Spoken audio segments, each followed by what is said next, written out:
Ce journal vous est offert par DACO SARL, société d'expertise comptable et de fiscalité.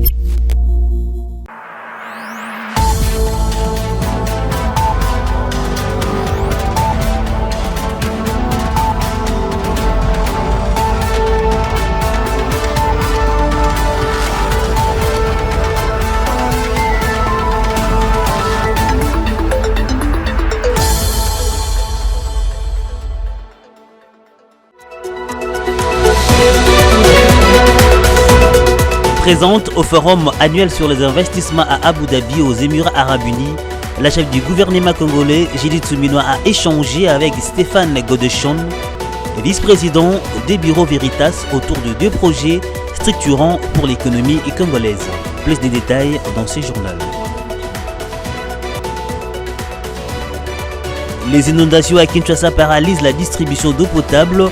Quelques usines servant à la distribution d'eau à Kinshasa ont été négativement impactées à la suite des pluies diluviennes qui se sont abattues les week-ends derniers sur la ville de Kinshasa, plongeant près des 14 communes de la capitale dans la pénurie d'eau. Plus de détails dans ce journal.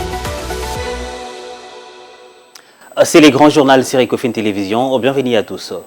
À marge du forum annuel sur les investissements à Abu Dhabi aux Émirats Arabes Unis, la chef du gouvernement congolais, Judith Suminwa Tuluka, a échangé avec Stéphane Godechon, vice-président du bureau Veritas, autour de deux projets structurants pour l'économie congolaise. Il s'agit du guichet unique du commerce extérieur Ségus en sigle, en phase finale d'implémentation, et du programme de vérification de la conformité des marchandises VOC. Commentaire. Le projet guichet unique du commerce extérieur, qui est en phase finale d'implantation, vise à fluidifier les procédures commerciales en RDC et le programme de vérification de la conformité des marchandises, mis en œuvre avec l'OCC, veut contribuer à sécuriser les importations et améliorer la qualité des produits sur le marché congolais. Le bureau Veritas a présenté de nouveaux projets d'investissement salués par la première ministre, qui a exprimé sa volonté de renforcer ses partenariats stratégiques vieux de 20 ans. Bien avant cette rencontre, la chef du gouvernement congolais avait pris part au panel organisé à l'ouverture du forum annuel de l'investissement, assises réunissant les leaders et les investisseurs mondiaux. Après sa participation, Judith Suminwa Tuluka a été honoré du prestigieux prix du forum annuel de l'investissement, soulignant l'engagement stratégique et constant de la RDC à ces forums internationaux. Par ailleurs, l'ANAPI a remporté pour la troisième fois, après 2022 et 2023, les prix de la meilleure agence de promotion des investissements d'Afrique centrale et de l'Ouest lors du Forum annuel de l'investissement dans le majestueux Emirat Palace à Abu Dhabi, grâce au projet Open Access Data Center Texas Kinshasa, agréé au Code des investissements, reconnu comme une avancée stratégique dans la transformation digitale du pays. Reconnu comme une avancée stratégique dans la transformation digitale du pays. La République démocratique du Congo suspend ses contrats de lobbying avec des firmes américaines, marquant un tournant dans ses relations diplomatiques avec les États-Unis qui se veulent désormais sans intermédiaire. Et la décision a été annoncée dans la soirée de lundi 7 avril par la porte-parole du chef de l'État, Tina Salama. Cette démarche de Kinshasa s'inscrit dans un contexte où les échanges directs avec l'administration américaine sont privilégiés, une approche qui contraste fortement avec les défis et des collaborations rencontrés sous l'administration Biden. Images et commentaires. Cette décision du chef de l'État congolais Félix Tshisekedi indique que les relations sont au beau fixe entre Kinshasa et Washington. Sous l'administration Biden, les relations internationales ont été marquées par une approche multilatérale et une certaine prudence dans les engagements bilatéraux. Cette stratégie, bien que visant à renforcer les alliances globales, a parfois laissé des partenaires comme la RDC dans une position d'attente, ralentissant ainsi l'évolution des collaborations stratégiques. Les critiques envers l'administration Biden ont notamment souligné un manque de réactivité et de fluidité dans les échanges diplomatiques, ce qui a pu nuire à des partenariats promoteurs, notamment avec la République démocratique du Congo. En revanche, l'administration Trump, avec sa politique, a favorisé les relations bilatérales directes et pragmatiques. Cette approche a permis à la RDC de bénéficier d'une attention plus étroite et d'une dynamique diplomatique plus active, marquant ainsi une volonté de négocier rapidement et de manière directe, ce qui a facilité des avancées concrètes, surtout dans les échanges entre les gouvernements congolais et américains. Pour preuve, la récente visite à Kinshasa de Massad Boulos, conseiller principal pour l'Afrique du président américain Donald Trump, dont les discussions avec le président Tshisekedi ont porté sur la sécurité dans la partie est du pays, ainsi que les perspectives économiques entre les deux nations, avec un accent particulier sur les secteurs miniers et les investissements américains. La décision récente de la RDC de suspendre ses contrats de lobbying avec des firmes américaines souligne ainsi la reprise de la dynamique des collaborations directes. En privilégiant des canaux officiels et autorisés, les gouvernements congolais s'inscrivent donc dans une logique des partenariats stratégiques en phase avec les attentes de la nouvelle administration américaine. Le choix stratégique reflète une volonté de redéfinir les termes de la coopération bilatérale en s'éloignant des intermédiaires pour renforcer la transparence et l'efficacité des échanges. 3 des 7 usines de distribution d'eau à Kinshasa ont été négativement impactées à la suite des pluies diluviennes qui se sont abattues le week-end dernier sur la ville de Kinshasa, plongeant près des 14 communes de la capitale dans la pénurie d'eau. L'usine d'Indjili, dont la capacité de production d'eau par jour s'élève à 330 000 m3, reste la plus importante des 3. Teddy Luamba, ministre des Ressources hydrauliques et électricité, l'a affirmé au cours de la conférence de presse de lundi 7 avril 2025. Igor Biwaka et Joe Manana pour les détails. Outre le dégât matériel perdant vies humaines, les inondations survenues à la suite des pluies meurtrières du week-end dernier à Kinshasa ont causé bien d'autres dommages. Les usines de distribution d'eau les plus importantes de la capitale, comme celle d'Indjili, sont toutes aux arrêts.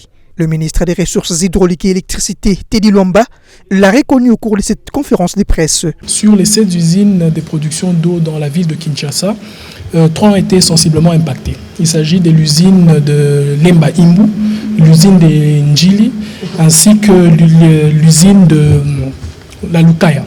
Un incident qui a privé à 14 communes de la ville de Kinshasa d'eau potable. L'impact sur l'usine de Ndjili, c'est pratiquement 330 000 m3 d'eau par jour, ce qui fait que c'est pratiquement l'usine la plus importante en termes de production d'eau potable qui est affectée.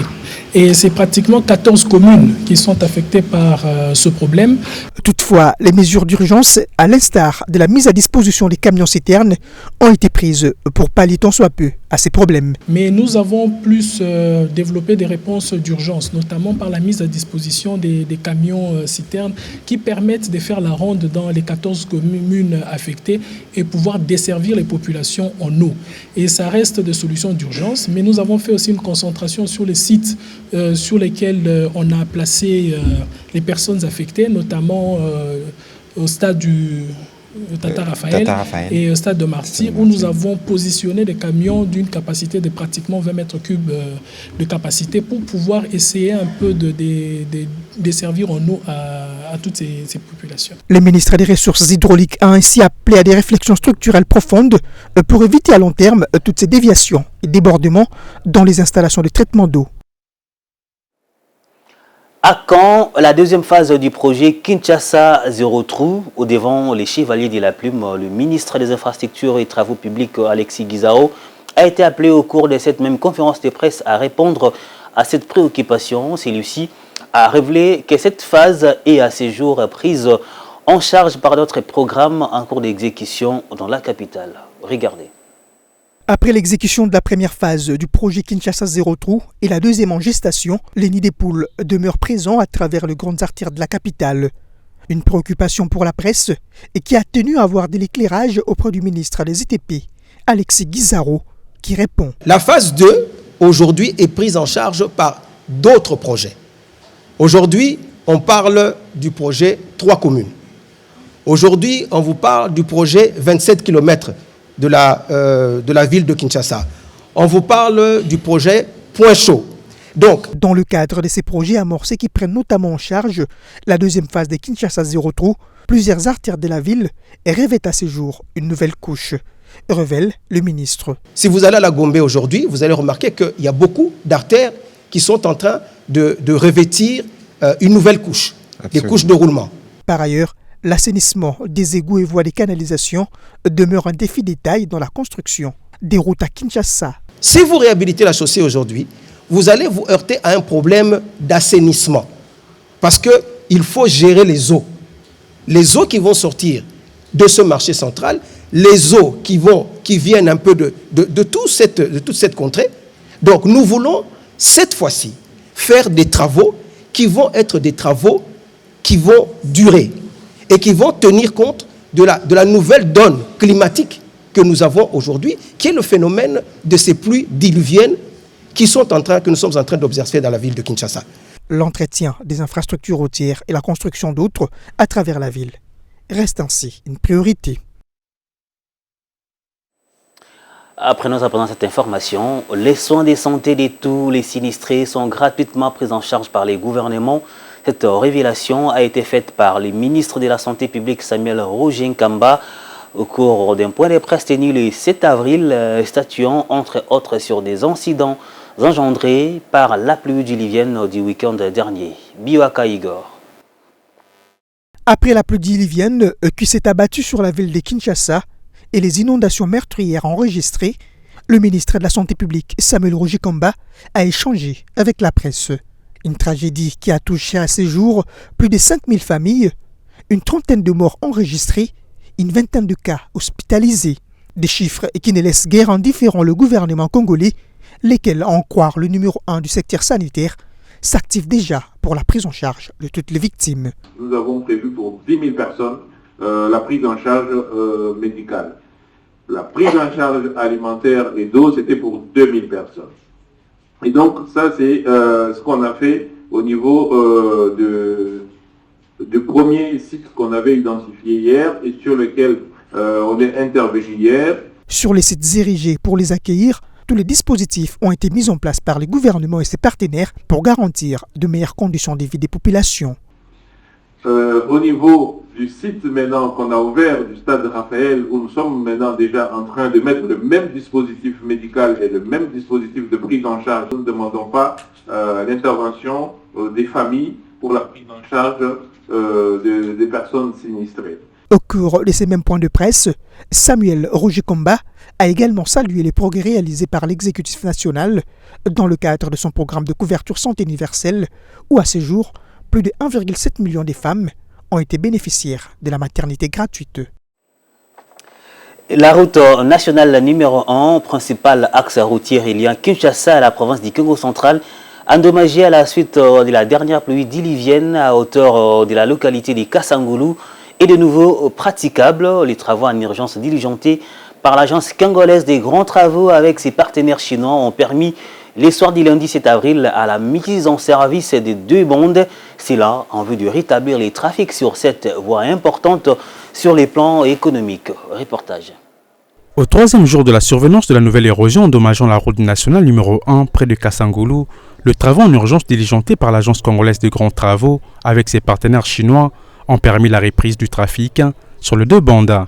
La circulation sur la route nationale numéro 1, principal axe reliant Kinshasa à la province du Congo central, a repris après qu'une partie de la chaussée entre Mitendi et Kasangulu a été emportée par de fortes pluies qui se sont abattues durant la nuit de vendredi à samedi. Comme vous pouvez le voir, et le travail effectivement il se poursuit, mais nous avons le plaisir de vous annoncer et de vous montrer que les 2 bandes de circulation sont tout à fait effectives. Donc voilà la bonne nouvelle que vous pouvez remarquer vous-même. Il y a les véhicules venant de Matadi et ceux venant de Kinshasa. Et ils sont permis de nous mettre au milieu pour montrer effectivement qu'il y a bien la circulation entre les 2 bandes. Donc on vous a dit que la route était coupée. Non, la route n'était pas coupée. C'est plutôt un incident dû, n'est-ce pas, au changement climatique. Notons que cette route est une voie de ravitaillement importante de la capitale en produits vivriers de première nécessité qui vient des centres de production situés dans la province du Congo central. Les travaux de réhabilitation de la route nationale numéro 39 reliant Chamanzaka à la cité Gécamine Luilou dans la ville des Kolwezi progresse de manière satisfaisante. Les ouvriers prévoient d'achever sur une distance de 16 km dans les tout prochains jours au grand bonheur des usagers. Ils saluent non seulement la qualité des travaux réalisés, mais également la détermination du gouvernement Masuka à faire rayonner la politique Tshisekedi dans les domaines des infrastructures au Lualaba. Reportage. Le travaux de la pose de la couche de roulement sur la route nationale numéro 39 dans son tronçon Chamanzaka et la cité Gécamine Luilou évolue normalement. Plus de 16 km de longueur et 10 mètres de largeur sont concernés par ces travaux exécutés par l'entreprise Sabaoth.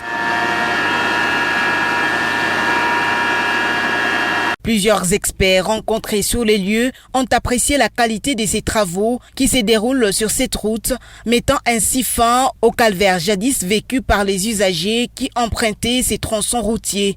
Pour le superviseur de ces chantiers, après avoir posé la couche de base solide, la société Sabaoth passe désormais à une vitesse supérieure pour répondre aux attentes de la population et à l'exigence de l'autorité provinciale dans un bref délai. Nous avons construit une route de 63 mètres, de 20 mètres de large et de 25 cm d'épaisseur en béton armé, doublement armé, et c'est ça qu'on appelle chaussée rigide. Pourquoi on l'a fait ça? Parce que c'est dans le désert à droite, il y a toujours c'est un rayon de courbure et il y a des camions qui passent chargés et qui arrachent les matériaux. Et maintenant là, nous sommes en train d'ajouter 541 mètres pour faire 1 km 541. Les travaux ont commencé pendant la saison de pluie. Donc nous sommes en train de chercher à planifier pour comment est-ce que pendant cette saison sèche, nous puissions récupérer le temps. La réhabilitation de ces routes engendre un enthousiasme au sein de la population environnante et aux usagers de cette route qui relie la cité Gécamine Luilou au centre-ville de Kolwezi. Ces Kolweziens ont salué l'engagement de la chef de l'exécutif provincial, Fifi Masuka Saini, afin de doter ses administrés des infrastructures routières dignes d'une province pilote. Nous sommes très contents pour cette belle route que Madame la gouverneure a construite pour nous. Nous lui disons merci beaucoup. Hormis sa réfection, ces tronçons bénéficiera également de voies de canalisation en vue de faciliter le passage des eaux usées et pluviales qui sont souvent à la base de la détérioration de la voirie. Non seulement la route sera réhabilitée, mais aussi le caniveau qui l'encadre seront agrandis pour faciliter le passage des eaux de pluie. Après l'ouverture de ces bureaux à Kindu, au DRC Gold Trading SA, une entreprise publique dédiée à l'achat et à l'exportation de l'or artisanal et à petite échelle, a réussi à enregistrer 50 kg d'or dans l'Emaniema. Cette province n'avait pas vu la moindre trace d'or être localisée depuis des années. Pour célébrer cet événement, l'ancienne Primera Gold a organisé une grande cérémonie marquant les débuts de ces exportations. C'est une aubaine pour l'Emaniema, désormais reconnue parmi les provinces congolaises et exportatrices de l'or vers l'étranger. Suivez. Seulement une semaine après l'ouverture de ses bureaux dans la province du Maniema, l'entreprise publique, experte en acquisition et exportation d'or artisanal et à petite échelle, DRC Gold Trading, a fait l'acquisition de 50 kg d'or. C'est le gouverneur des provinces qui remet symboliquement cet or obtenu en un temps record au DGA de la DRC Gold. À peine mise en place et en dépit des difficultés d'ordre opérationnel, DRC Gold Trading est heureuse de vous annoncer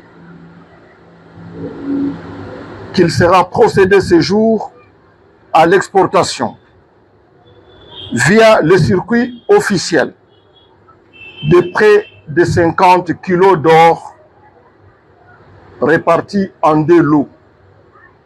Chaque lot, bien sûr, comprenant 25 kilos. Fraude et contrebande, 2 défis de taille qui font que chaque année, plus de 500 000 tonnes d'or sont écoulées, clandestinement, échappant ainsi au circuit officiel. À travers cette exportation, la province d'Emaniema est désormais inscrite dans les livres d'or parmi les provinces qui produisent et exportent de l'or. C'est parmi les meilleures décisions économiques qu'aient prises les chefs de l'État durant ce mandat. Pour l'année 2025, DRC Trading a pour objectif de livrer au moins 16 tonnes d'or provenant de l'extraction à petite échelle. Ceci équivaut à presque 1,7 milliard de dollars américains. Les consultations politiques en vue de la formation des nouveaux gouvernements d'union nationale en République démocratique du Congo prennent fin ce mardi 8 avril. C'est ce qu'ont annoncé les services de communication commis à ces consultations politiques. Lundi 7 avril, il est prévu que les échanges de manière informelle se poursuivent compte tenu d'importantes sollicitations de la part de certaines personnalités. Suivez. Les consultations politiques initiées par le président de la République, Félix Tshisekedi, en vue de la mise en place d'un gouvernement d'union nationale, avaient débuté le 24 mars dernier à Kinshasa. Selon Désiré Casimir Eberand, conseiller spécial du chef de l'État en matière de sécurité et chargé de mener ces consultations, cette initiative visait à rassembler majorité, opposition, société civile et personnalités indépendantes pour répondre à la grave crise sécuritaire qui menace l'unité et la stabilité de la République démocratique du Congo. D'après Zachary Bababaswe, coordonnateur des services de communication de ces consultations politiques de Kinshasa, la fin de ces consultations est formelle, mais il souligne que les discussions se poursuivent de manière informelle. La cellule de communication des consultations politiques initiée par le chef de l'État et conduite par son conseiller spécial en matière de sécurité informe l'opinion tant nationale qu'internationale que les consultations politiques débutées le 24 mars 2025 à Kinshasa se clôturent de manière formelle ce mardi 8 avril 2025.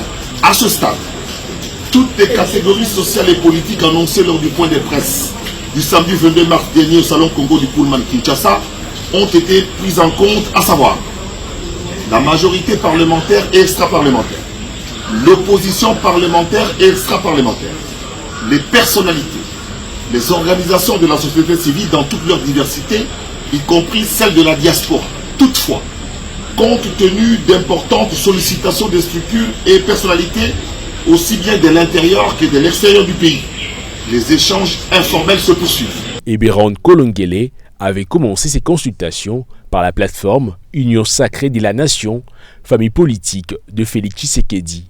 Cependant, plusieurs partis et acteurs politiques de l'opposition affirmaient boycotter ces consultations politiques initiées par le président de la République. Place à la revue des presses.